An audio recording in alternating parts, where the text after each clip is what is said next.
Hello বন্ধুরা, দেখো বর্ধমানে কৃষ্ণকালী মায়ের মন্দিরে গিয়েছিলাম। ভীষণ জাগ্রত, যারা যারা যাবে সবাই ফল পাবে। আর ভীষণ ভালো, এই মায়ের নাকি ত্রিশূল ঠেকালে মাথা আর বুকেতে তার নাকি সমস্ত মনস্কামনা পূর্ণ হয় এবং ভীষণ ভীষণ বড় বড় রোগ থেকে তারা মুক্তি পায়। চাকরি বাকরি সমস্ত কিছু। বর্ধমানে বেলিয়ারি গ্রামে, মানে পূর্ব বর্ধমানে ওটা পড়ছে। বর্ধমান স্টেশন থেকে নেমে বাস ধরবি, বললেই হবে যে কৃষ্ণকালী মায়ের মন্দিরে যাব, সবাই তোমাদের সেখানে নিয়ে চলে যাবে। ভাড়া বেশি না, বাসে হয়তো 15 টাকা, বাসে 15 টাকা করে নিয়েছে, 30 টাকা। আর আমরা ফার্স্টে টোটো করে গেছিলাম, টোটো ভাড়া করে, তো আমাদের নিয়েছিল 70 টাকা, 60 টাকা। তো যাই হোক, এখানে আমরা গেছিলাম, ভীষণ উপকার।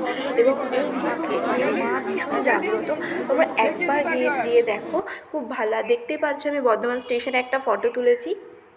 তারপরে ওখান থেকে নেমে আমার বর আবার ওখানে নিয়ে গেছে, নিয়ে গিয়ে আবার ও কী করেছে, ওখানে গিয়ে আবার ফটো তুলেছে। চলো ফটো তুলি। তো ফটো তুলেছে। যাই হোক, ভীষণ আনন্দ পেয়েছি।